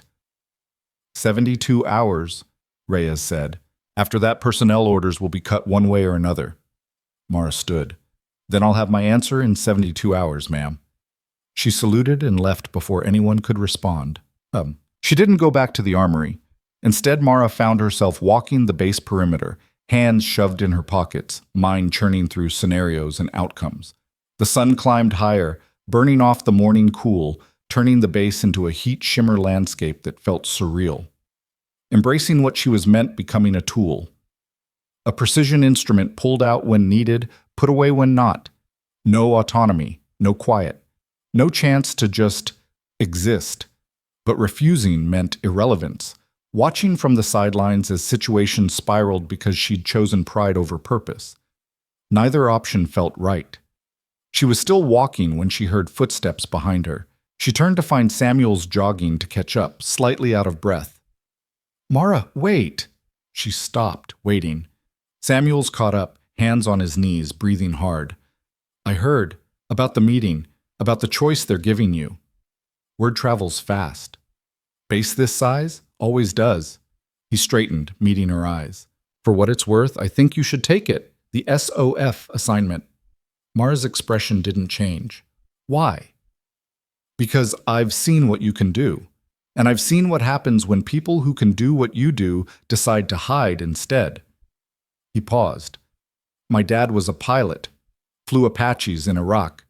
He was the best in his unit, but he got tired of the deployments, the pressure, the constant scrutiny. So he requested a transfer to training command, spent the next 8 years teaching kids to fly. And he was miserable. Every day he'd come home and talk about the missions he wasn't flying, the operations he wasn't part of, the difference he could have made if he'd just stayed in the fight." Samuels's voice softened. "He died 3 years ago, heart attack, and I think part of what killed him was the regret of walking away from what he was meant to do." Mara was quiet for a long moment. Then she spoke. "What if what I'm meant to do kills me instead? Then at least you'll die doing something that matters, instead of dying slowly in a classroom, teaching theory to people who will never understand." The words hung between them. Samuels shifted his weight. "Look, I don't know what the right answer is. I just know that yesterday when you made that shot, that wasn't just skill. That was purpose. Like you were doing exactly what you were built for, and watching you walk away from that would feel like watching someone extinguish a light the world needs." Mara studied him for a moment. Then she nodded once. "Thank you, Lieutenant." "For what?" "For being honest." She walked away, leaving Samuel standing in the sun, watching her go. That night, Mara sat alone in her quarters, staring at a file folder she'd kept locked in her footlocker for years. It contained everything from her recruitment, the psychological evaluations, the aptitude tests, the classified assessments that had flagged her as exceptional candidate for high-risk, high-precision operations. She'd been 19 when they'd pulled her from basic training. A drill sergeant had noticed something, not her shooting scores, which were good but not remarkable. He'd noticed how she processed stress, how she stayed calm when others panicked, how she could calculate angles and distances in her head while under simulated fire. He'd written a report. That report had reached someone in JSOC, and 3 weeks later, Mara had been sitting in a windowless room with 2 officers who'd asked her a single question. "How do you feel about doing things most people consider impossible?" She'd answered honestly, "I don't know if they're impossible. I just know I'd like to find out." 6 months later, she was in a training program that didn't officially exist. Learning ballistics theory from physicists, studying meteorology with former storm chasers, practicing breath control with Olympic shooters, building a foundation that would let her do what no one else could. They'd molded her, refined her, turned her into something singular. And then they'd asked her to hide, because assets like her were too valuable to risk on routine missions, too specialized to waste on conventional warfare. They'd told her she'd be activated only when absolutely necessary, when the impossible became required. She'd accepted that, had even embraced it. The waiting, the patience, the discipline of being ready without needing recognition. But yesterday had shattered that equilibrium. And now she had to decide if she'd ever really had a choice, or if the choice had been made for her 11 years ago in that windowless room. Mara closed the folder, locked it away, and lay back on her bunk. Outside, the base settled into its nocturnal rhythm. Inside, Mara stared at the ceiling and wondered if she'd ever really been invisible, or if she'd just been waiting for permission to be seen. The next morning, she found General Hale in the officers' mess, sitting alone with a cup of coffee and a newspaper he wasn't reading. Mara approached, standing at attention until he looked up. "Knox, sit." She sat, folding her hands on the table. "Sir, I need to ask you something, and I need you to be honest." "Always am." "Did you know? When you first saw my badge, when you questioned me in the armory, did you know what I was?" Hale set down his coffee. "I knew you were something. I didn't know what until I read your file, or tried to, anyway. And now, after the demonstration, now I know you're the most dangerous weapon I've ever encountered, and I don't mean that as a compliment." Mara blinked. "Sir?" Hale leaned forward, voice low. "Weapons are tools, Knox. They don't think. They don't feel. They just do what they're designed to do. And right now, very powerful people want to turn you into exactly that. A tool they can aim and fire whenever convenient. And you think I should refuse? I think you should understand what you're agreeing to before you agree to it." He paused. "I've seen what happens to soldiers who become symbols. The weight of expectation, the pressure to perform, the loss of autonomy. It breaks some of them, corrupts others. Very few survive it intact. But some do." "Some do," Hale agreed. "The ones who remember why they started, who keep their purpose clear even when everyone else forgets it." Mara was quiet for a moment. "What was your purpose, sir, when you started?" Hale smiled faintly. "I wanted to lead people, to make decisions that kept them alive, to be the kind of officer who understood that every order had consequences measured in lives."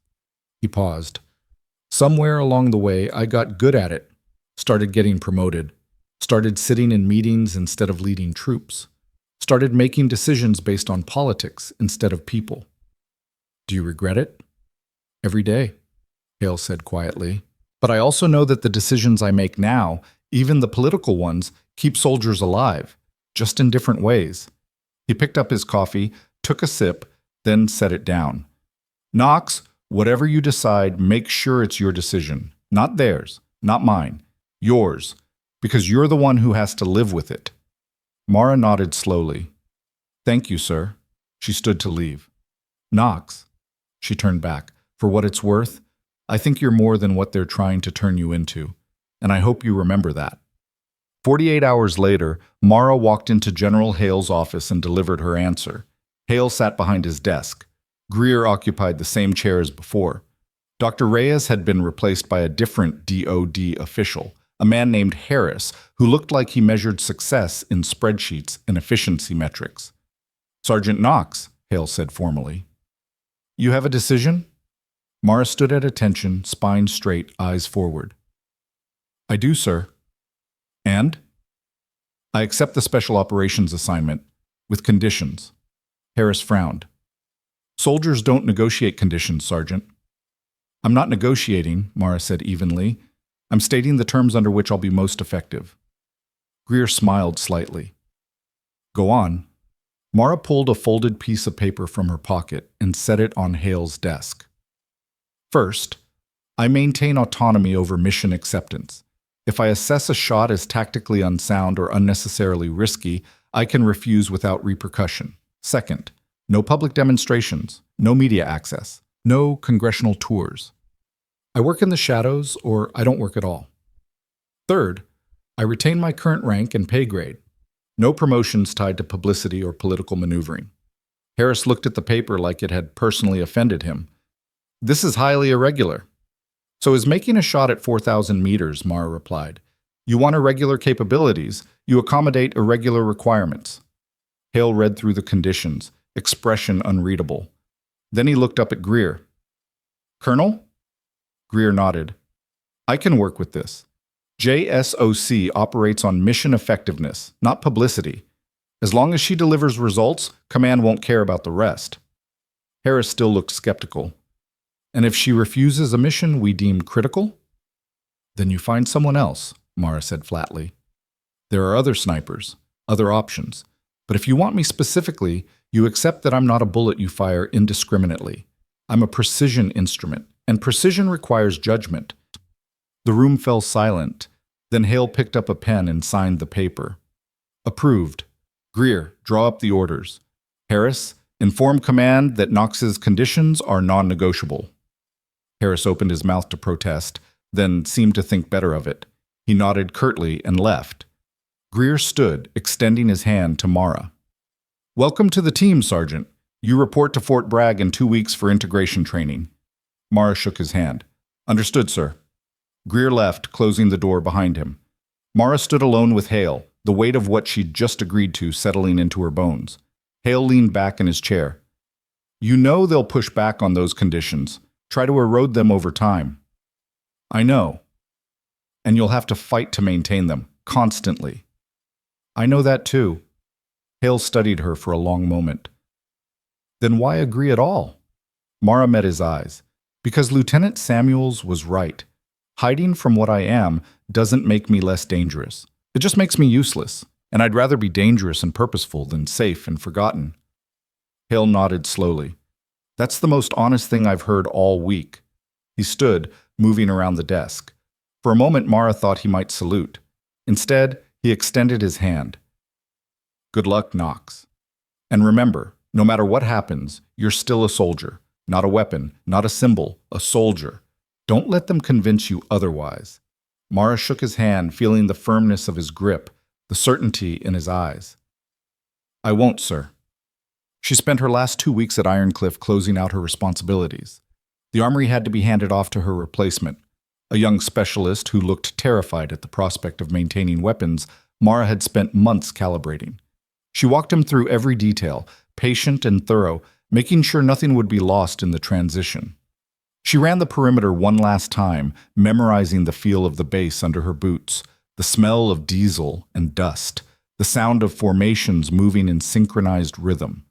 She cleaned her rifle one final time in the corner that had been hers for 8 months, wiping down each component, checking each tolerance, preparing for whatever came next. On her final night, General Hale found her there. "Thought I'd find you here," he said, leaning against the doorframe. Mara looked up from the barrel she was inspecting. "Hard to break old habits, sir."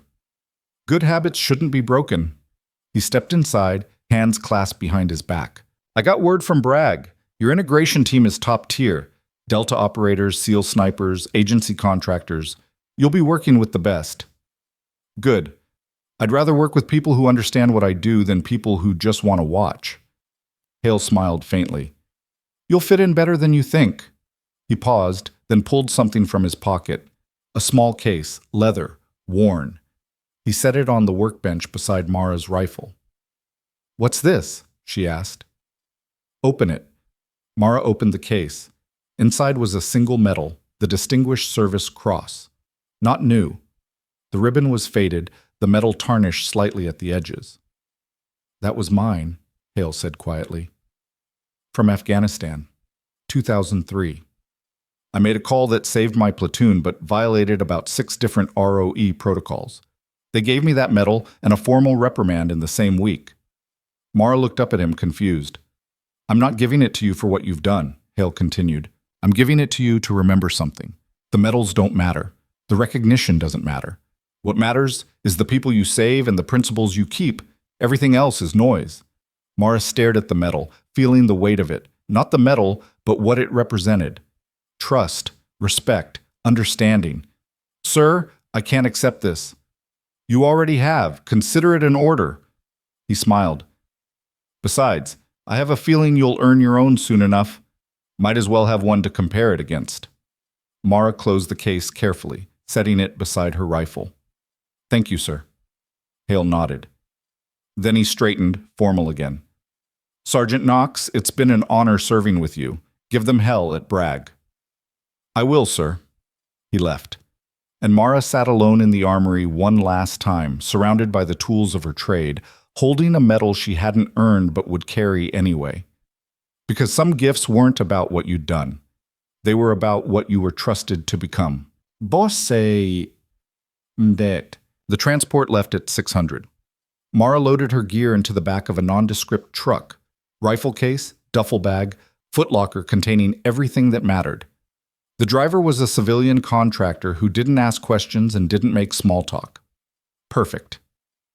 As the truck rolled through the gates, Mara looked back one last time. Ironcliff Base sat quiet in the early morning light. Formations running PT, vehicles heading to the motor pool, the rhythm of routine continuing without her. She'd been invisible here, safe, protected by obscurity and routine, but that version of her life was over. Now came the part where she stepped into the light, on her terms, with her conditions, carrying the weight of what she'd proven and the responsibility it demanded. The truck turned onto the highway, and the base disappeared behind a rise of desert hills. Mara settled into her seat, closed her eyes, and let herself feel it, the fear, the anticipation, the certainty that everything had just changed. When she opened her eyes again, the fear was gone. Only the purpose remained, because Mara Knox wasn't running toward glory or recognition or validation. She was running toward the moment when someone would need the impossible. And when that moment came, when lives hung in the balance and failure wasn't an option, she'd be ready, quiet, precise, undeniable, just like she'd always been. The truck rolled on through the desert, carrying her toward a future she couldn't see but had already committed to, and somewhere in the distance, a target waited. She just didn't know it yet. Fort Bragg hit like a wall of humidity and purpose. The truck dropped Mara at the main gate just after 1400 hours. The base sprawled across thousands of acres, home to Special Operations Command, Delta Force, Psychological Operations, and units whose names never appeared on any roster. The air tasted like pine and gunpowder, and every soldier she passed moved with the kind of focused intensity that came from knowing their next mission could deploy in hours. A captain met her at the processing center, young, fit, eyes that had seen combat and hadn't blinked. Staff Sergeant Knox? Yes, sir. Captain Reeves, I'm your liaison for integration. Follow me. They moved through the base in silence, passing training facilities that looked more like movie sets than military installations, kill houses for close quarters combat, ranges that stretched to the horizon, helicopter pads where MH-60S sat ready with rotors folded. Reeves led her to a nondescript building marked only with a number. Inside, the temperature dropped 10 degrees. Secure facility, soundproofed walls, the kind of place where classified conversations happen daily. He stopped at a conference room door. Your team's waiting. They've been briefed on your capabilities. Most of them are skeptical. Prove them wrong. I don't need to prove anything, sir. Reeves smiled slightly. Good answer. He opened the door. 6 faces turned toward her. 5 men, 1 woman. All of them looked like they'd been carved from granite and stress. Operators. The real deal. A man at the head of the table stood, mid-40s, scarred jaw, eyes like flint. Sergeant Knox. I'm Master Sergeant Torres. I run this unit. Have a seat. Mara sat, setting her rifle case on the floor beside her chair. Torres gestured around the table. These are your teammates. Hernandez, close protection specialist. Kim, communications and intelligence. Vega, explosives and breaching. Martinez, combat medic. And Collins, overwatch and tactical coordination. Each operator nodded as their name was called. None smiled. None spoke. Torres sat back down. We've read your file. What wasn't redacted, anyway? Impressive shots, impressive record. But we need to establish something right now. This isn't a solo act. You don't take shots without coordination. You don't make calls without consulting the team. Understood? Mara met his eyes evenly. Understood. But I also don't take shots I'm not confident in. If the tactical picture doesn't align with capability, I'll say so. Hernandez, a stocky Latino with arms like tree trunks, snorted. You saying you know better than the mission commander? I'm saying I know my limitations, and I won't pretend otherwise just to make someone feel comfortable. The room went quiet. Then Collins, the other woman, lean and hard-eyed, leaned forward. Good. Last sniper we had would take any shot command asked for. Got 2 hostages killed in Yemen because he couldn't admit the angle was wrong. Torres nodded slowly. We work on trust here, Knox. Knox. You trust us to get you into position and keep you alive. We trust you to tell us what's possible and what's suicide. Can you do that? Yes, Sergeant. Then welcome to Task Force Wraith. We deploy in 3 days. Training starts now, Shab. The next 72 hours were the most intense of Mara's career. They ran her through scenarios that made her previous training look like basic drills. Hostage rescue in urban environments, target interdiction during active firefights, counter-sniper operations against trained adversaries. Every exercise pushed her to the edge of her capabilities and then kept pushing. But she held. On the second day, Torres put her in a simulation, rooftop overwatch while the team assaulted a building 300 meters away. Hostile snipers in elevated positions, civilians moving through the streets, a target that had to be neutralized before the breach or the entire team died. Mara identified the hostile sniper in 8 seconds, calculated the shot in 12, fired on 18. The simulator registered a clean kill. Torres reviewed the footage afterward, arms crossed. How'd you spot him so fast? Shadow inconsistency. Everyone else on that rooftop was casting shadows consistent with the sun angle. His was off by 3 degrees, meant he was using artificial concealment. Kim whistled low. That's good.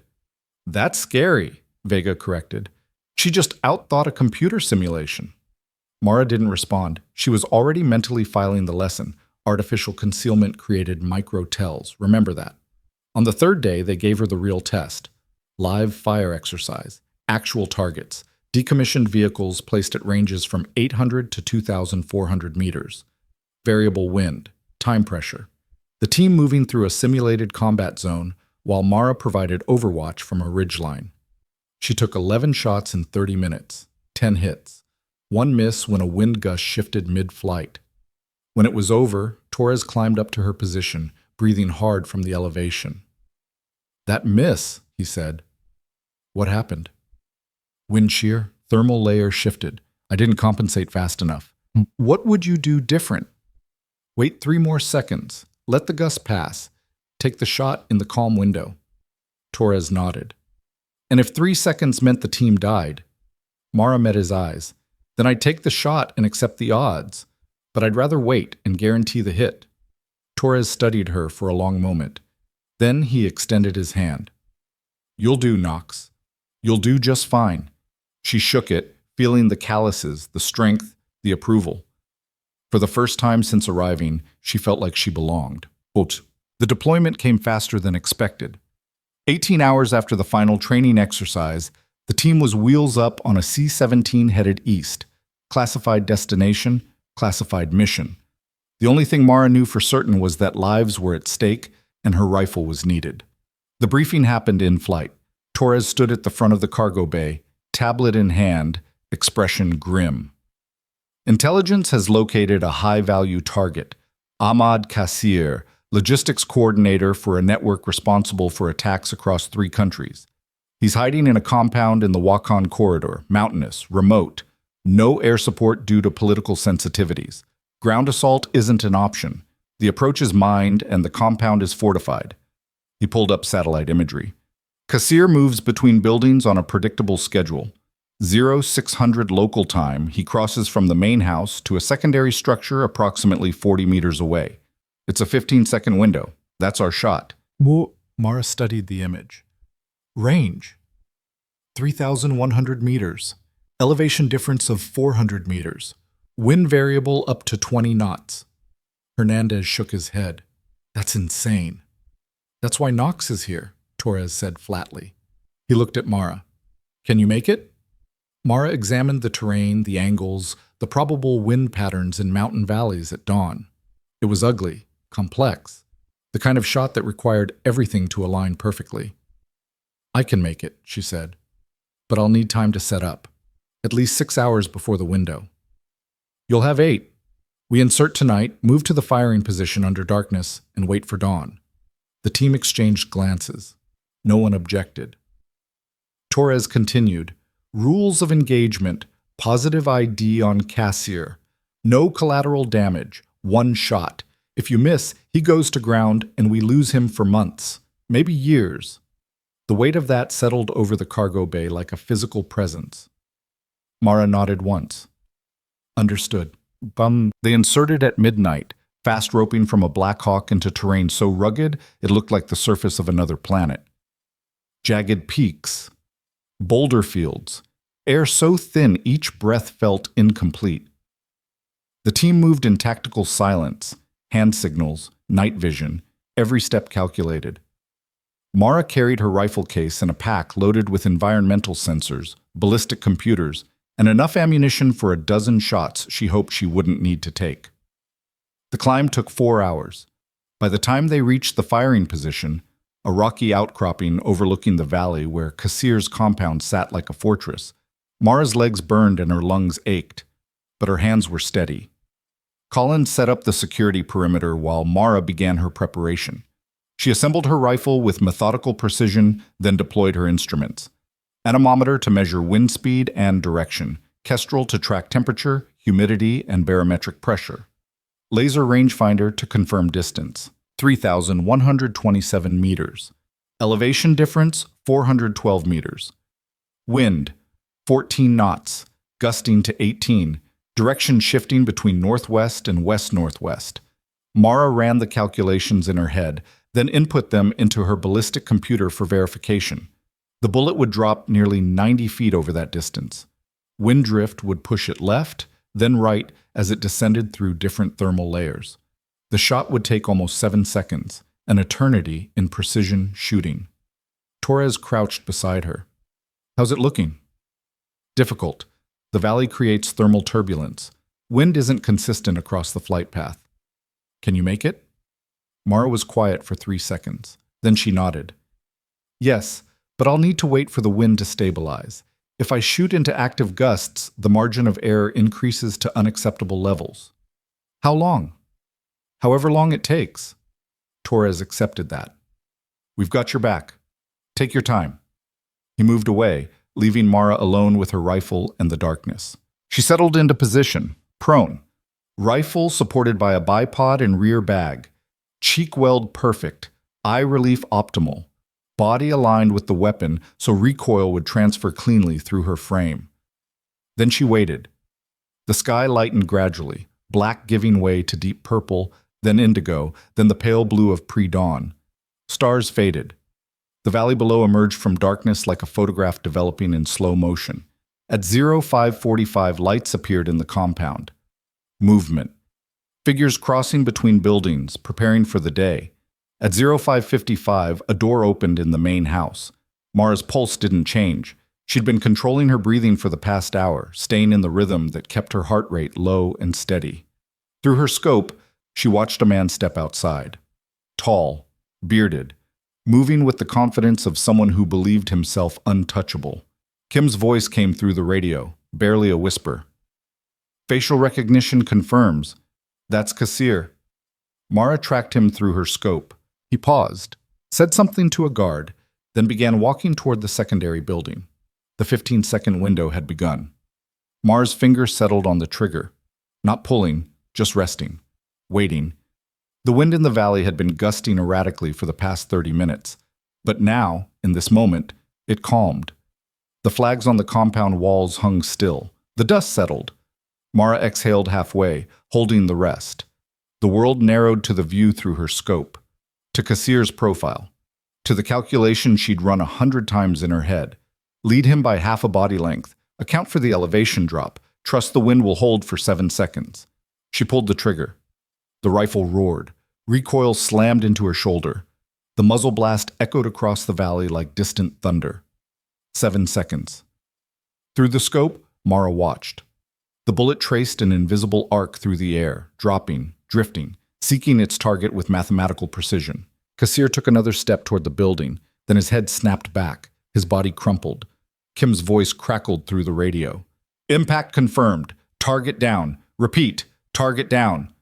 The compound erupted in chaos, guards running, shouting, searching for a threat they couldn't see. Torres keyed his radio. "Exfil now. Move, move, move." The team collapsed back from the position, moving fast and low, putting distance between themselves and the shot's origin. Mara broke down her rifle as she moved, stripping the scope, collapsing the bipod, packing everything with practiced efficiency. They reached the extraction point 40 minutes later, lungs burning, legs screaming. The Black Hawk was already inbound, rotors cutting through the thin mountain air. They piled inside and the helicopter banked hard away from the mountains, leaving the valley behind. In the cargo bay, surrounded by her team, Mara sat with her rifle case across her lap and let herself breathe fully for the first time in hours. Collins leaned over, shouting above the rotor noise. "That was the most insane thing I've ever seen! 3,000 meters in mountain wind!" Mara didn't respond. She just closed her eyes, feeling the adrenaline drain away, replaced by the familiar emptiness that followed every successful shot. One target. One shot. One life ended so others could continue. The math was simple. The weight never was. The debrief happened at a secure facility Mara didn't recognize. Command was pleased. The operation had been clean, precise, politically viable. Kassir's death would disrupt network operations for months, maybe years. No collateral damage, no diplomatic incident, just results. But Mara barely heard the praise. She sat in the conference room, hands folded on the table, mind already moving past the mission to the next one. Because there would be a next one. And another after that. An endless cycle of impossible shots and impossible expectations. Torres found her afterward in the armory, cleaning her rifle. "You okay?" he asked. Mara looked up. "Yes, Sergeant." "You don't look okay." She set down the cleaning rod. "I'm processing." "Processing what?" Mara was quiet for a moment. Then she spoke. "I killed a man this morning from 3,000 meters away. He never saw me, never knew I existed, never had a chance to defend himself, and everyone's acting like I just won a medal." Torres pulled up a stool sitting across from her. "You did win a medal. They're writing you up for the Silver Star." "I don't want it." "Doesn't matter. You earned it." He paused. "Knox, you want to know what Kassir was responsible for?" Mara didn't answer. 17 suicide bombings across 3 countries, 43 dead civilians, 12 dead soldiers, families destroyed, communities shattered. He planned it, funded it, facilitated it. And he was working on something bigger. Intelligence suggested a coordinated attack on a school. Torres leaned forward. "You stopped that. With one shot. One precise, impossible shot that saved lives we'll never be able to count. So yeah, people are acting like you won a medal. Because in every way that matters, you did." Mara met his eyes. "Does it get easier, carrying that?" "No," Torres said honestly. "It doesn't, but it gets clearer. You understand why it matters, and that makes the weight bearable." He stood, placing a hand on her shoulder. "Welcome to Wraith, Knox. For real this time." He left, and Mara sat alone with her rifle, feeling the truth of his words settle into her bones. The weight would never get lighter, but she'd carry it anyway, because someone had to. 6 months later, Mara stood in General Hale's office at the Pentagon. She'd been summoned. No explanation, just orders to report in dress uniform. She'd flown in from Fort Bragg that morning, still tired from a mission in North Africa that had ended 3 days ago. Hale sat behind a massive desk that looked completely wrong for him. Too clean, too political. "Knox, sit." She sat, spine straight, hands folded. Hale studied her for a moment. "You look different." "Different how, sir?" "Older. Not in years, in weight." Mara didn't respond. Hale leaned forward. "I've been reading your after-action reports. 7 missions in 6 months, 7 successful engagements, not a single shot wasted, not a single civilian casualty. Command is calling you the most effective precision asset in the theater." "I'm just doing my job, sir." "Your job is rewriting what we thought was possible." He paused. "But I didn't call you here to praise you. I called you here to check in, because I made you a promise before you left Ironcliff. I told you to remember you're a soldier, not a weapon, and I want to know if you still believe that." Mara was quiet for a long moment. Then she spoke. "I take shots that end lives. I do it from distances most people can't comprehend. I operate in shadows and silence. By every definition that matters, I am a weapon." Hale's expression hardened. "But," Mara continued, "I'm a weapon wielded by people who understand what I cost, what each shot costs. Torres makes sure I know the intelligence behind every target. Collins briefs me on the lives saved by every engagement. They don't let me forget that the math isn't just numbers, it's people, families, futures." She met Hale's eyes. "So yes, sir, I'm still a soldier, because soldiers understand that violence isn't the goal, it's the last resort, and every time I pull a trigger, I'm honoring that." Hale leaned back, the tension in his shoulders releasing. Good. That's good. He opened a drawer and pulled out a small box. This is for you. Don't open it until you're alone. Mara took the box, feeling its weight. Sir? Just trust me. She stood, saluting. Thank you, sir. Knox. She paused at the door. You've become exactly what I hoped you would. Someone who can do the impossible without losing sight of why it matters.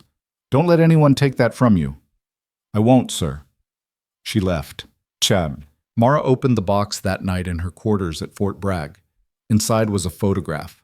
Old, faded. It showed a young soldier, maybe 20, standing in desert camo, rifle slung, smiling at the camera with the kind of hope that came before war taught you better. On the back, written in Hale's handwriting, this was me before I forgot why I started. Don't let the wait make you forget. R.H. Mara stared at the photo for a long time. Then she placed it on her desk next to the leather case containing Hale's Distinguished Service Cross. 2 reminders, 2 anchors. She was a weapon. That truth was undeniable. But she was a weapon wielded by principles that mattered, by people who understood the cost, by a purpose bigger than any single shot. And as long as she remembered that, the weight would stay bearable. 3 years later, Mara Knox received a summons she'd been expecting and dreading in equal measure.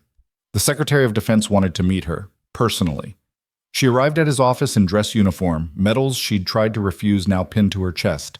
Silver Star, Bronze Star with Valor, 3 Army Commendation Medals. Each one represented a shot, a life, a decision that would follow her forever. The secretary, a former general with gray hair and knowing eyes, stood when she entered. Staff Sergeant Knox, thank you for coming. Sir? He gestured to a chair. They sat. I've been reviewing your record, he said. 43 confirmed engagements, 43 successful outcomes. You've saved hundreds of lives, maybe thousands, when we count secondary effects. You've become a legend in the special operations community. Mara remained silent. But legends have a shelf life, the secretary continued. Bodies break down, reflexes slow, and I've been told by your unit commander that you've started requesting fewer deployments. That's correct, sir. Why? Mara met his eyes. Because I'm not a machine. Every shot takes something, and I've given enough that I need to be careful about what's left. The secretary nodded slowly. Fair answer, so I'm giving you a choice. You can continue with Wraith, reduce deployment schedule, training role, mentorship of the next generation. Or you can retire with full honors and benefits, effective immediately. Mara felt something shift in her chest. Retire, sir? You've served with distinction, exceeded every expectation. No one would question your decision to step away. Mara was quiet for a long moment, thinking about Ironcliff, about Hale's warning, about the weight she'd been carrying for years. Then she spoke. What happens to the mission if I retire? Who takes the shots I would have taken? We'll find someone. We always do.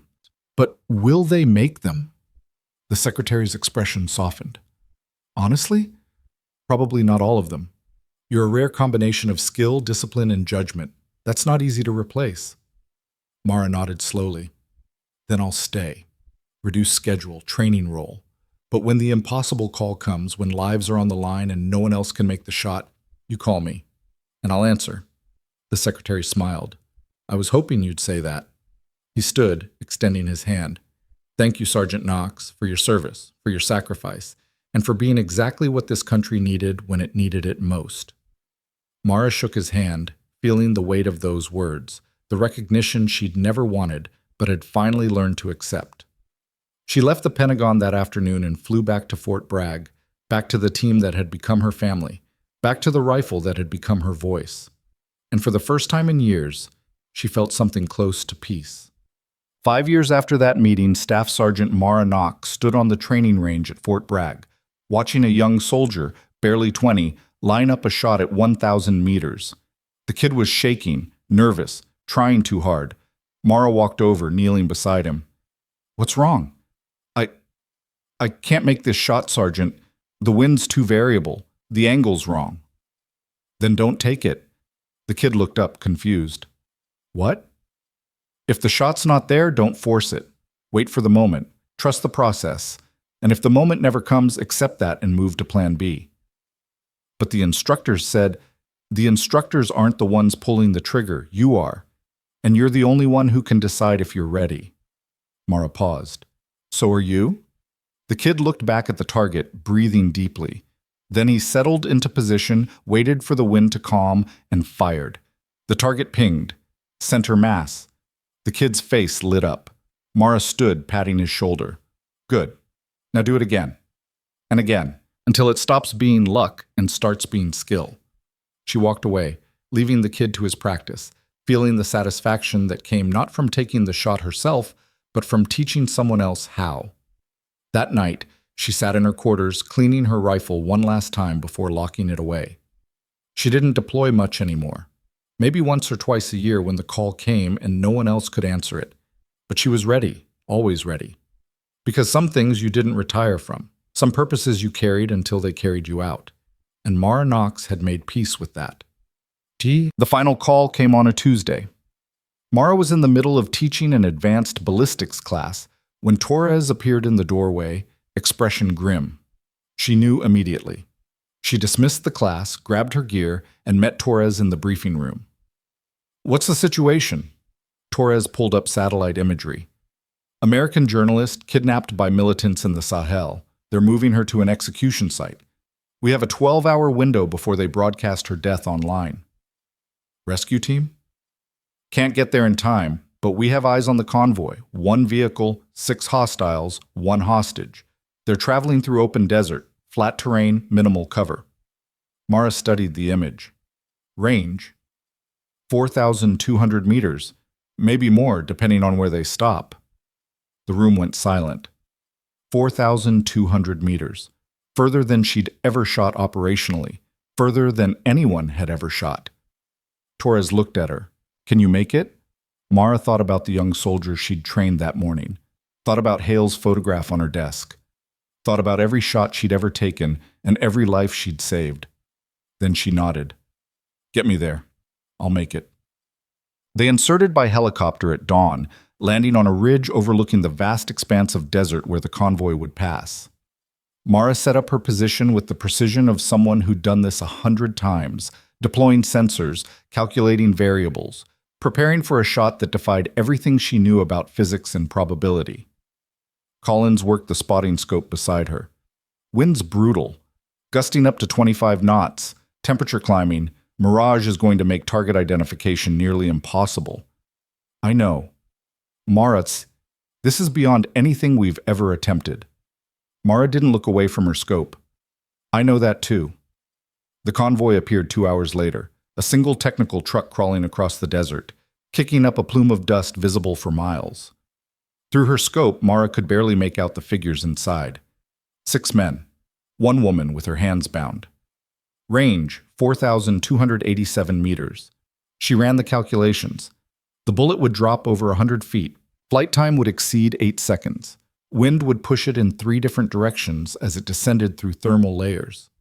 The margin of error was measured in inches. Collins spoke quietly. We have authorization. When you're ready. Mara settled deeper into her position, breathing slowing, heart rate dropping into the rhythm she'd spent 15 years perfecting. She waited. The truck drove for another kilometer, then stopped. The hostiles climbed out, dragging the journalist with them. They were setting up a camera, preparing for the execution. Mara tracked the lead hostile through her scope, the one holding a weapon to the journalist's head. This was it. The impossible shot. The one that would either save a life or haunt her forever. She exhaled halfway. The world narrowed to the crosshairs, to the calculation, to the moment when everything aligned. She pulled the trigger. The rifle thundered.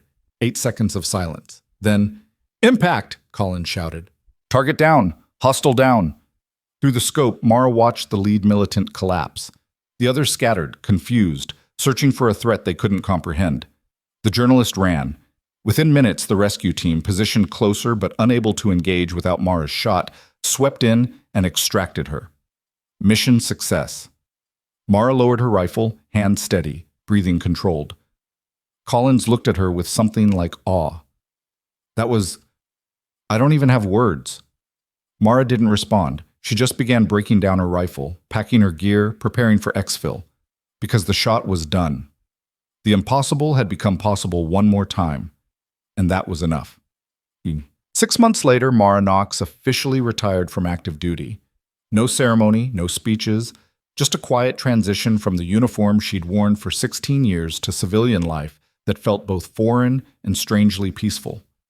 She moved to Montana, back to the mountains she'd grown up in, back to the silence she'd always craved. She bought a small piece of land with a view that stretched for miles and built a workshop where she could work on rifles and teach the occasional student who sought her out. Torres visited once, brought the team. They sat around a fire, drinking coffee, telling stories about missions they'd never be able to discuss publicly. "You miss it?" Torres asked. Mara looked out at the mountains, at the vast expanse of sky and stone. "Sometimes, but I did what I was meant to do, and now I'm doing what I need to do. Which is? Living, without the wait, without the waiting."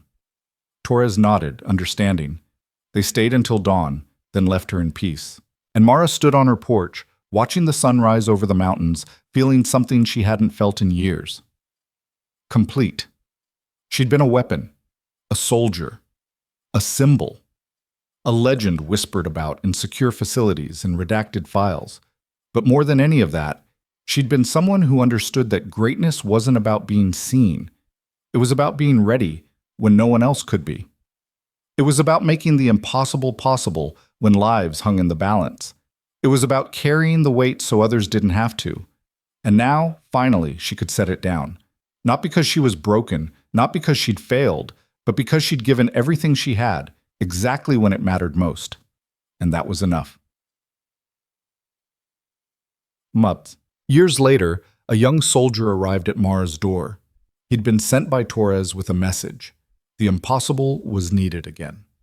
Mara looked at the soldier, saw herself in his eyes, nervous and determined and carrying a weight he didn't fully understand yet. She smiled gently. "Tell Torres I'm retired." "Ma'am, he said you'd say that. He also said to remind you that some purposes don't retire.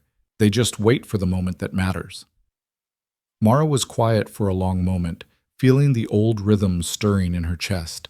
The focus, the certainty, the knowledge that somewhere, someone needed the impossible. Then she nodded. "Give me 24 hours to prepare. I'll be there." The soldier saluted and left. And Mara Knox walked into her workshop, opened the case containing her rifle, and began the familiar ritual. Because some things you carried forever. Not because you had to, but because when the world needed you, you answered. Always. Never underestimate the quiet ones who prepare in silence.